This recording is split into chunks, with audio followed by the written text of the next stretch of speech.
Hi, everyone. Chloe Riley here, Executive Editor of Supermarket News, and welcome to SN Off the Shelf. And welcome to a special tech edition of our podcast, SN Tech Wire.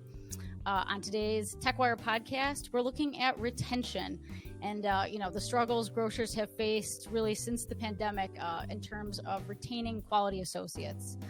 So I'm joined today by Shamus Hines, the CEO of Upshop, which is a tech firm focused on optimizing store operations. Shamus, thank you so much for joining us today. Thank you for having me, Chloe. Great. And Shamus, where are you joining us from today? I am in lovely Grand Haven, Michigan. It's the Coast Guard capital of the United States. Oh, wow. Okay. Did not know. All right. So we're both coming to you from the Midwest, as I'm just outside Chicago. So Midwest show today. All right. Well, so Shamus, let's dive right in. I know a recent report, that we looked at indicated that, some 80% of retailers, are saying that their ability to attract and retain workers, has just really been challenged, even especially over just the past year. I know in our own recent Fresh Trends survey that we did, grocers also gave us the feedback that, labor is just, it really continues to be a challenge. Shamus, when it comes to employee retention, I think it makes sense to just start out with, where are we at now and sort of how did we get here? Yeah, the outlook is not good, I would say. And I'm not an economist, but after kind of doing a little desktop research myself, there's some pretty glaring statistics out there. Looking at things like the Bureau of Labor Statistics. I mean, we've got 10 million jobs as of April that were open, and only 6 million unemployed. So there's a big gap there.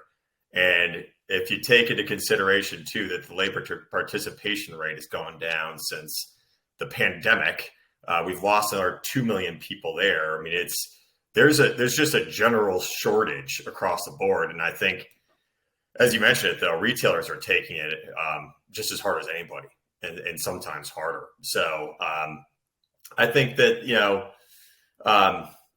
as a leader, as a chief executive in the grocery space or a manager, this is impacting you in a big way, not just the least of which is like, you're not able to service the customer like you were before. But you're also facing what looks like a pretty big retirement wave that's coming as well. And that's going to take away a ton of this institutional knowledge that exists in these stores. So this is going to be impactful. Okay, yeah. So I'm hearing, right, it's your customer service is on the line here. And also we have been struggling, but we might be about to be struggling even more, with retirement coming up, with baby boomers retiring, even more en masse. Absolutely. Really big stuff there. Really big stuff. This is a big problem. I know you've spoken about how, in your opinion, what we need to see is a shift in this industry, from a focus on process improvement to people empowerment. Talk to me about that shift. Yeah. So, given these kind of post-COVID trends, I think, retail, just plain and simple, just doesn't have enough people, right? And they're going to have to ask people to do more. And so this is, is a big challenge because, if you don't have enough people to just, execute the normal day, that's a big problem. Number two, the business itself is getting more complex with things like omni-channel, and the things that people are asked to be able to do in the store are just more complex. That adds to this challenge. And if you're asking them to do more, they need to learn more. They need to learn the basics of one area, but they also now need to learn the basics of another area. So this sort of continues to push more down to the employee, and we're talking about this institutional knowledge going away. They're doing it without the background. They don't have maybe those mentors that they did before, and so to get through the day in retail, there's a lot more pressure on you as a store associate than there's ever been, and so you've got to figure out ways to empower people, and that's with That's with tools. That's with training. Right. So I'm hearing like grocery associates are being asked to do more than ever before, don't necessarily have the support to do it, maybe don't even have, like we're saying, that, the mentor, the institutional knowledge. There's just a lot of pressure. There's a lot of pressure right now, more than perhaps there's ever historically been. Absolutely. Yeah, definitely. Let's dive more into this idea of kind of institutional knowledge being lost. I know that's something I've observed in hospitality, especially having previously worked in that industry. What if you're diving deeper, what does that look like in grocery right now? Yeah, it looks very similar. So we've got a number of people that again are getting ready for retirement, that have been in the industry for 20 years plus, that understood the store, understood the dynamics, understood of the local community, and just sort of through many years of being in that job, have that sort of knowledge built in. And I think in general too, we kind of talked about this just a moment ago, like people underestimate the complexity of the retail day and how complex that, this is just what may sound like a basic workflow really is. For example, just like writing an order, it sounds simple enough. Like I need to order some more items to put on the shelf, but there's quite a bit that goes into it when you think about it. And it's, how long does this item last? How long is this going to last me? What are my order schedules? How much inventory do I have on hand today? How much am I going to need over this time period? Is there a holiday? Is there a seasonal event that I need to prepare for? And you take that out now across thousands of products across the entire store, and it begins to give you a little bit of a picture of how complex this really is day in, day out, the work that they need to do. And so you lose the knowledge, and you're losing a lot through that institutional background that a lot of people that have had in the industry. Right. Absolutely. We have lost and are losing, like you said, the people who kind of were the keepers of this super institutional knowledge. Groceries not go in and put in your day and leave. I mean, it's a super dynamic industry, and your days are really dynamic, and you have to be kind of really on your toes, which I think is something totally that you're highlighting. I want to get into this too. Like when we talk about that reducing mental math, the kitchen math, can you talk to me more about what that is? I think it's more about training. Yeah, well, absolutely. So in a similar way to like the example we went through on the order, picture yourself in the deli, and you're going to produce a number of different items that have a recipe. And so let's say you're making just sandwiches to put out for a grab and go, or a wrap or something like that. Each one of these items has multiple, sellable items, has multiple sort of ingredients that go into making it. And so as you're producing these items, you want to do them at scale. You kind of want to batch out the work. You want to get the items in front of you. You want to produce maybe a bunch of these at once to be efficient. So you don't have to like change gloves. You can be focused. You can get the work done. And but that's going to require that all the different ingredients at scale for those items. And it's not just one recipe that you're generally preparing, right? You've got a lot of them throughout the deli. So doing the math of the ingredients that you're going to need to be having in hand for as well, like something similar like the bakery, like how much flour and sugar, butter am I going to have on hand to make cookies? It gets really complicated really fast. And then you add on to it things like prepping. You have to like thaw, slack an item. You've got time that goes into that. So you just keep layering on these complexities, and that's the everyday reality of retail. Yeah. So what I'm hearing from you is like human beings are not necessarily, they're the ones doing this work, but they need help. They need like a computer brain who can do all this math for them, as they're making like 1,000 sandwiches for a day, right? And that's the expectation that we all have. Just living in modern technology era. We've got apps for pretty much everything. Why wouldn't we have an app for that? to make that easy. I mean, it's just too much to do mentally. Yep. No, it makes a lot of sense. And I think just in that sense of, just hearing you describe that gives me burnout. And I'm not the one making that 1,000 or 5,000 sandwiches or planning for those sandwiches. So, yeah, I can see how it's a lot and it could get overwhelming really quick. So absolutely. And I feel like maybe this is a good segue into, talking about training. I feel like, it's kind of like a given that training is important, is really critical. And we all say that, but, how much do we put the money, where the mouth is? And especially now, why is consistent training, being really consistent in that area, more important than ever? Yeah, I'd like to say that probably the biggest thing is we need efficient training. And it goes to in our topic here, and we've been discussing that the higher turnover rates that we're seeing in stores as well is like, it's not just that you can't get the labor that you want, it's also that you can't keep it. And maybe that can't keep it is even more important when you consider everything. But yeah, training is super important in that.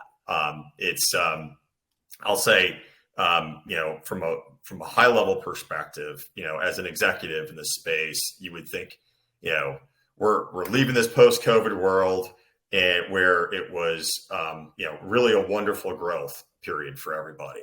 And now that we've kind of gone post-COVID, we're back to that long-term reality of the EBITDA focus that everybody needs to have and getting the earnings in the place they need to be. And higher turnover equals higher training costs equals lower EBITDA. And so the better and more efficient you can make it is really important, from just managing your business. But it's also just, because it's something you're going to deal with, the Gen Z population that is coming into the workforce now. They like to try different jobs. They don't have the same outlook that generations past had on keeping and staying with a job for the long term. They want to try out a few different things, see if it works for them. And so you're just going to have some of this baked into your business that you're going to be able to get people up and running fast with training in order to get any value from that relationship that you have with them. And there's more.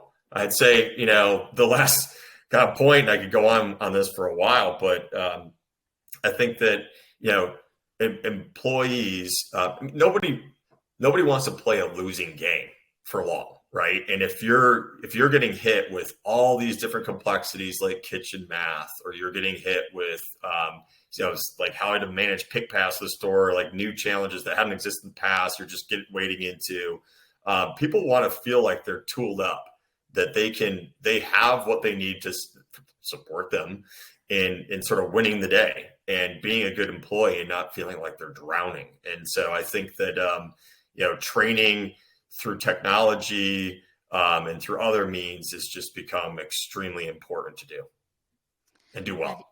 Good. Yeah, that's so real. And I feel like too, it's this idea of training, training is the message of, here's why we care about you. We want to give you attention. We want you to stay with us. We see you, being a team member with us for a while. What about this idea of, like how do you make the training, engaging for the worker? I mean, this idea of like the training needs to be really familiar, just like watching something on YouTube. Talk to me more about that. Yeah, I think that it needs to be a couple things. It needs to be built into the everyday, and you need to really understand like how that day works in grocery now, given some of these changes we've talked about. But knowing where specifically, as we're losing some of the institutional knowledge, where that knowledge comes into play. And that, like, training on demand is something that I think is incredibly important, that really can be done through technology, like the technology that Upshop offers, through an app that, as you're walking through your day, you've got mobility with, that you can, as you're getting into a recipe that you're building for the first time, or you're doing an order and you want to understand why The demand is what it is. If it's on promotion, if there's seasonality or whatever, to make sure that you've got comfort with what's happening. I think that's a big component of it.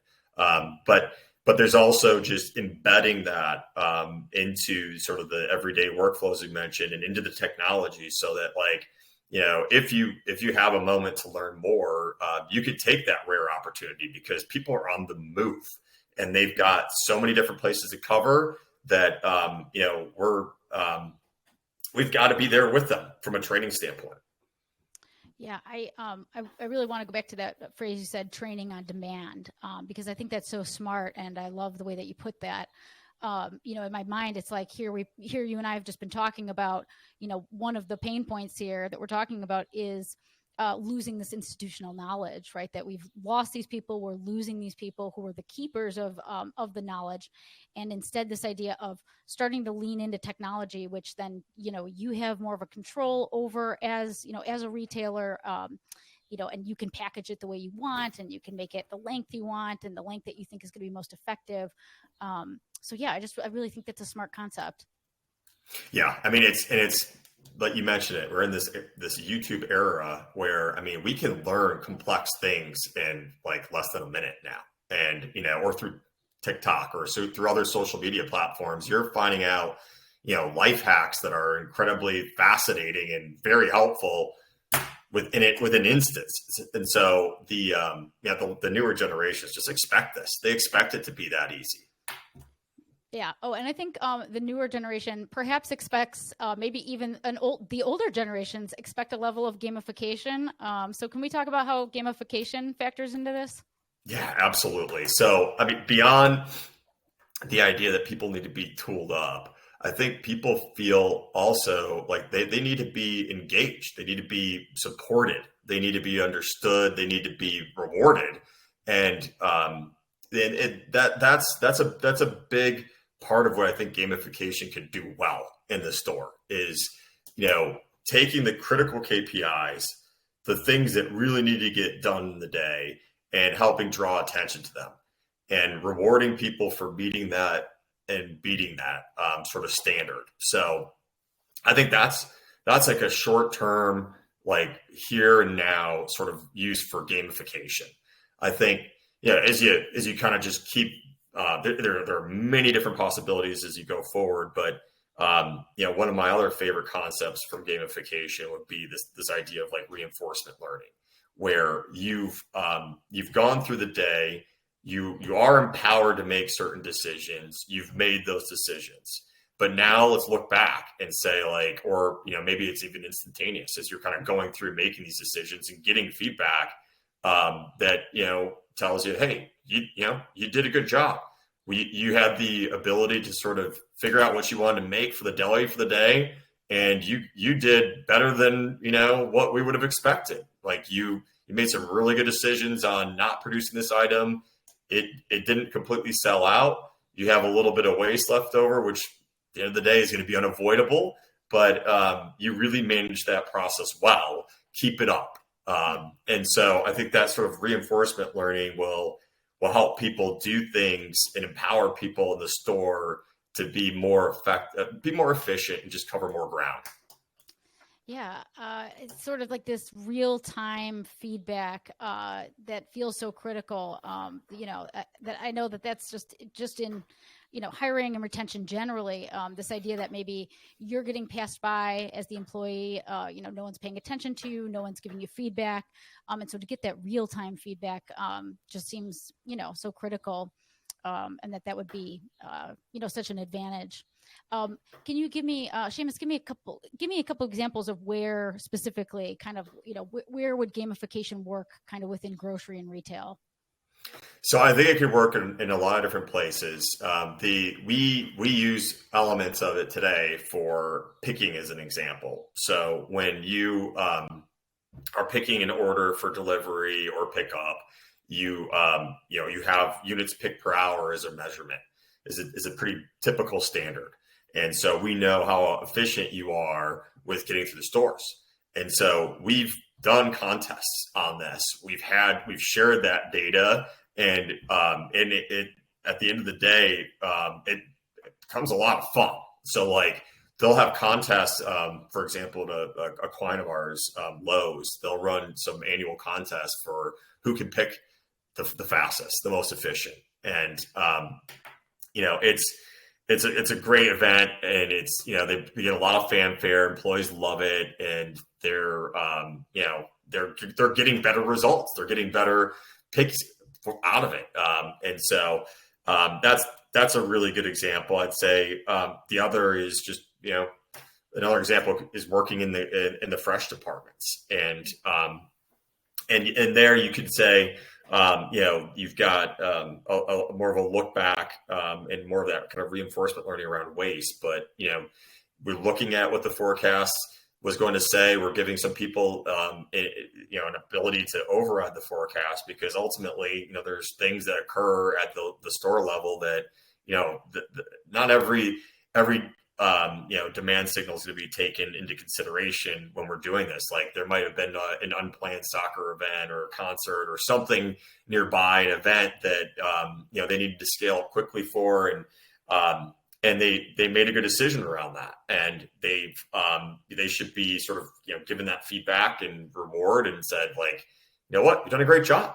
You've ultimately, made a good decision here and deserve to be rewarded for that. So those are a couple of examples that we work with.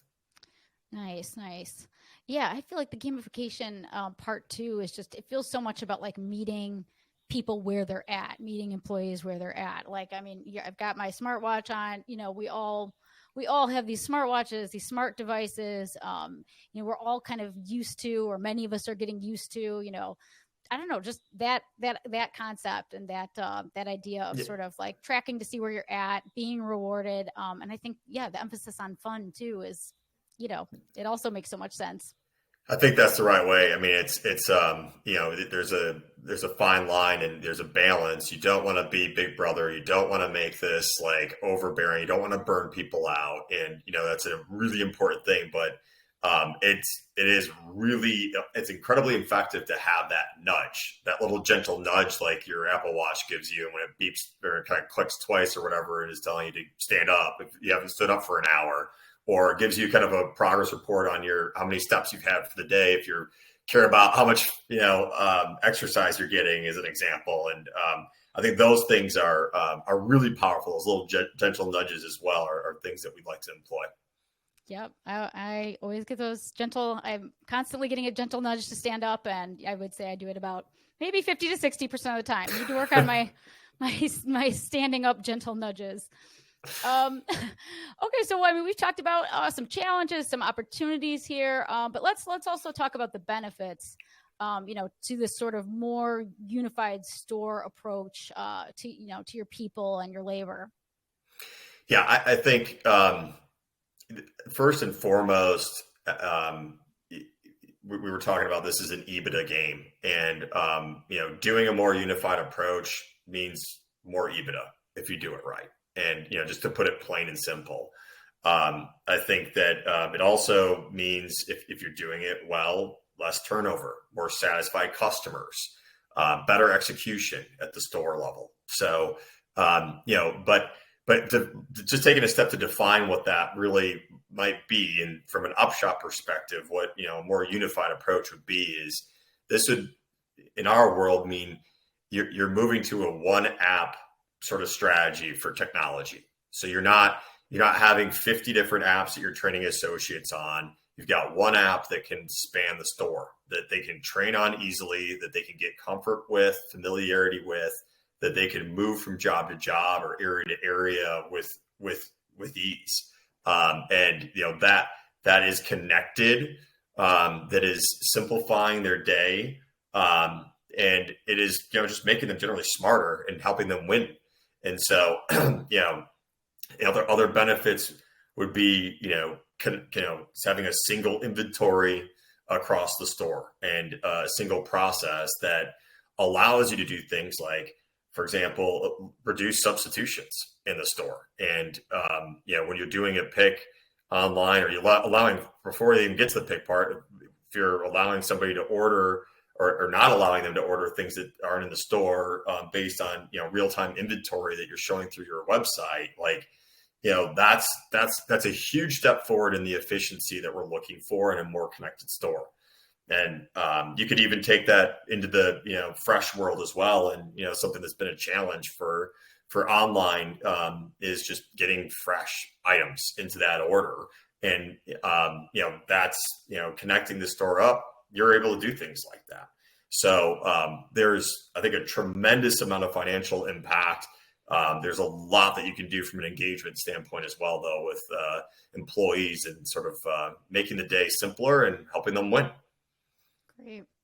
So I'm hearing reducing friction, increasing efficiency, and just really overall sort of connecting the employees who, these employees who are being asked to do more, manage more areas of the store. It's really just kind of, streamlining that whole process for them is what I'm hearing.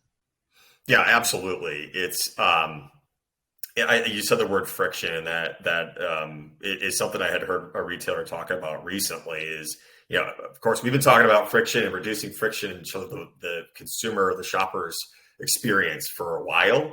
But now a lot of this language is turning towards the store associate as well, and reducing that friction in their day. Because this all is, at the end of the day, friction. Doing kitchen math, making pick paths, doing, having to pick up 50 different apps and, try to be proficient in those things. Like, these are all friction points that we really need to reduce to just improve the employee day.